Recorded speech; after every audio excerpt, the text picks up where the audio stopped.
backflip and jumped over the car.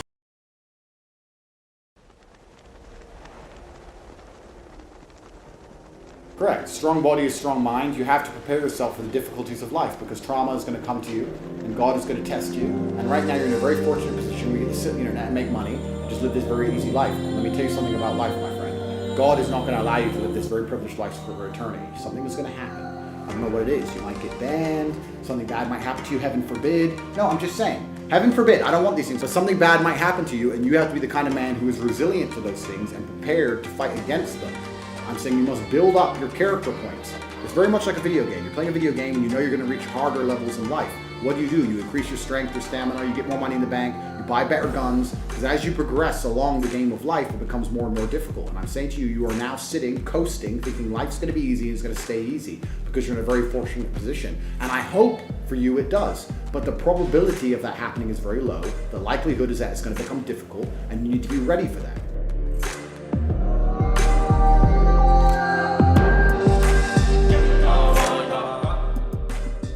It's a guarantee on a long enough time frame that you're going to lose people you love. You need to be the kind of guy who wakes up in a bad position and goes, okay, everything's fucked, but I'm a superhero. You can't rely on the outside position being favorable. It doesn't matter. Look at what happened to me, bro. When the Matrix attacked me, I knew it was going to come, but they attacked me absolutely and completely. They tried to destroy me, not just online, not just deleting my social media accounts, blocked all my bank accounts, took millions and millions of dollars, legal cases for things I didn't even do, slander in the news, attacking my family, etc. All this garbage. If I was the kind of person who collapsed under pressure, I would have ended up in bed, sitting around crying, being useless. Instead, I got up every single day and I defeated them. I have defeated the Matrix. I'm the first person to ever be canceled who became more famous than before they were canceled. I won. I beat the most powerful machine that exists on the face of the planet. Do you think I did that through luck? No, through absolute mental resilience, through hard work, perspicacity, indefatigability, the fact that I can look at a chessboard and see ahead and plan. This is exactly how I beat them. Because I am me. I'm top G. Because I'm the kind of guy who doesn't give up and doesn't quit.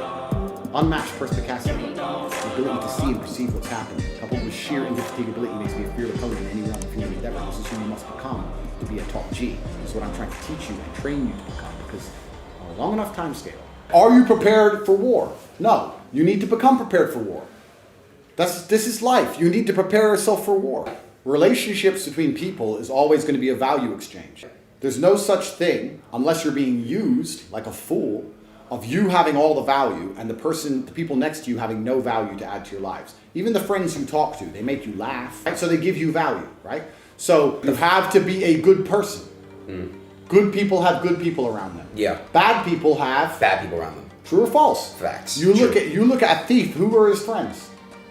Thieves. Because he can't hang around with good people because he's stolen from them all. Do you understand? I do. So my circle is solid, and they are good, valuable assets to me because I am a good, valuable asset to them.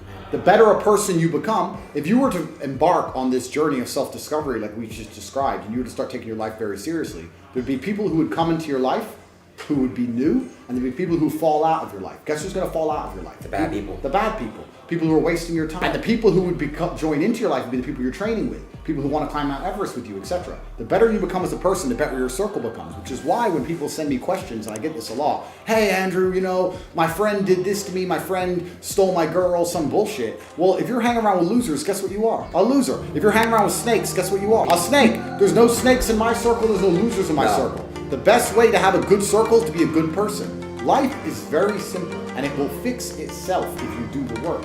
So yes, I have a fantastic network of extremely compendious, hardworking, reliable individuals because guess what I am? A compendious, hardworking, reliable individual. This is how the world works. Steps to becoming a top G are absolutely not self-accountability. Everything that happens in your life, whether good or bad, is completely your fault, which is why you must be analyzing the chessboard. The fact that his woman left him and he doesn't truly completely understand why and has not put a plan in place to make sure it is not repeated is why he will never be a top G. The other guy who complained earlier that a woman left him purely because the guy is older, again, is cope and fallacy. To be a top G, you must analyze yourself, look in the mirror, and understand that everything good that happens to you in your life is your fault. Everything bad that happens to you in your life is your fault. There's no such thing as luck. It doesn't matter if you get hit by a car while you're walking down the street. It's still your fault to a degree. You could have been paying more attention, been more perspicacious, did a ninja move like I would have done. Aikido backflip and jumped over the car. You are always accountable for everything. That is the key to being a top G. And also, then the universe favors you because everybody else in your life understands that you are that person of absolute competence and responsibility and accountability. Every person who knows me comes to me and they know I can fix any problem. I am that guy because they know that I self-analyze. My entire life is an analysis. Every single tiny mistake I perhaps have ever made has been analyzed to the point where I make sure I don't make it again. That's the beauty of chess. There's no such thing as luck. Every single thing that happens to you, regardless of how you lose the game, at some point in the game you must have made a mistake to lose, even a tiny one, even if it was many, many moves before.